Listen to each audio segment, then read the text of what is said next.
brushes so that those didn't have to take up any space. Oops. Hey guys, it's Jill. I recorded a whole video of me going through my art supplies and cleaning them out because they were all in this tiny ottoman,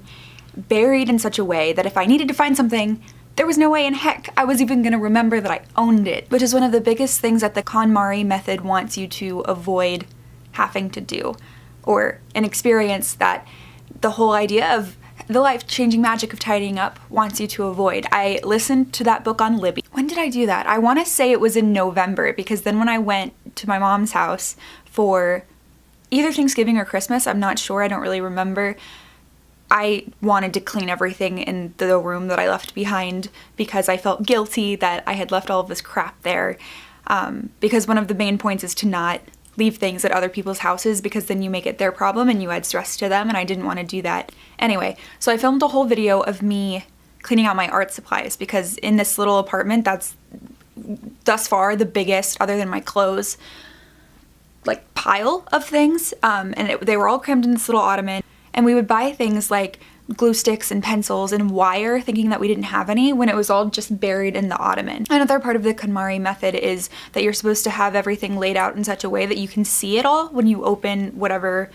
organizational tool you're using, and this ottoman was nowhere in that kind of shape, and it still honestly isn't. I'm calling this video a KonMari fail because I didn't get rid of a whole lot. I can show you guys the pile of trash and stuff that was in there that I actually wanted to get rid of, and there's all this painting supplies that I couldn't bring myself to get rid of because it's a gift, and I know in the book it talks about how, you know, it would give more joy to other people and stuff, and so I am donating some things to the Maker Hub at Georgetown University, but I wasn't able to give up a lot of my like gouache paint because I still have this aspirational desire to be an illustrator and like someone who actually paints things and then sells the art prints at like art markets and stuff, and I don't know why I can't sort of come to the idea that I will just buy paint when I finally have time to paint. I think it's just one of these things where I didn't really complete this task, which sucks, but at the same time it's okay because it's way more organized than it was before I started, and I do think that this is the kind of thing that I can do more than once. Again, Marie Kondo would say you were supposed to do all of this in one foul swoop and not keep anything that didn't immediately spark joy, and a lot of that stuff honestly gave me like a little bit of dread in my stomach of just, oh, I have all of these paint supplies and I have no time to actually paint. But I don't know, failure is like a part of life, right?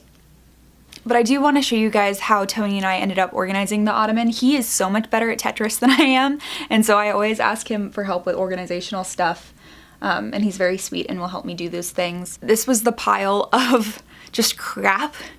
that was on the ground in these piles that I thought were organizational piles. So I had like my pastel stuff, I had my charcoal stuff, I had all of my drawing stuff all laid out,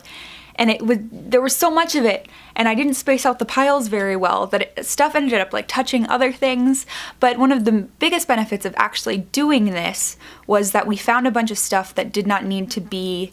in that bucket at all. So there were padlocks and measuring tape and stuff that sure could potentially be used as part of an art project, I guess, but made a lot more sense in a toolbox. And then there were little things like space for my Dremel and all of its bits that I always want to use and have projects where that would be super useful, but then I forget that I own that thing because it was buried at the very bottom of the ottoman, and now it's in a really easily accessible place. I know the KonMari Method is a big thing right now, and I totally understand why. I enjoyed listening to the audiobook and do think that having a big organization weekend or something where you are going in the order that she suggests and getting things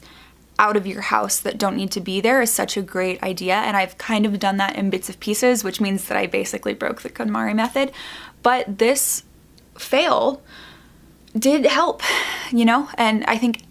when you're a busy grad student, like every little bit counts. I made a whole new little jar for my paintbrushes so that those didn't have to take up any space. Oops. Sorry guys. All of my paper goods like sketchbooks and then these little scraps of paper that I got sent with different art subscription boxes came to me, and it gave me a good idea for something that I want to do in March, where I have these little artist cards, and I'm not sure how many are in here, so I'm gonna have to check and see how many are in here, but these little watercolor artist cards. And watercolor painting is the one type of painting that I do like the most consistently, which is not saying a lot because I don't really do that all that consistently either, but since it's easy cleanup, all of those things, I do watercolor paint, and so I want to fill up all of these cards, and that's gonna just be a little goal I set for myself, I think in March. I'll have to come up with a theme or something to have all of them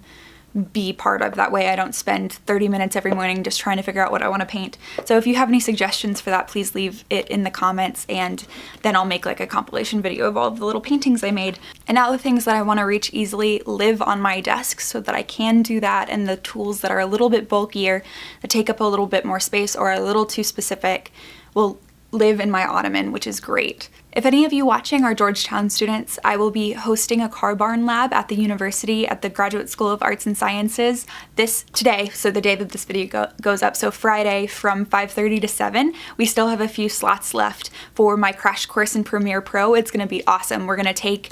this ink video that I made just for fun yesterday and remix them in all different ways, put everyone's compilations together, and then make one big compilation out of all of the edited videos, and then submit that to CCT's Media Fest. Thanks y'all. Again, my name is Jill, and I post videos on Friday mornings. Have a great week, and I hope to see you soon.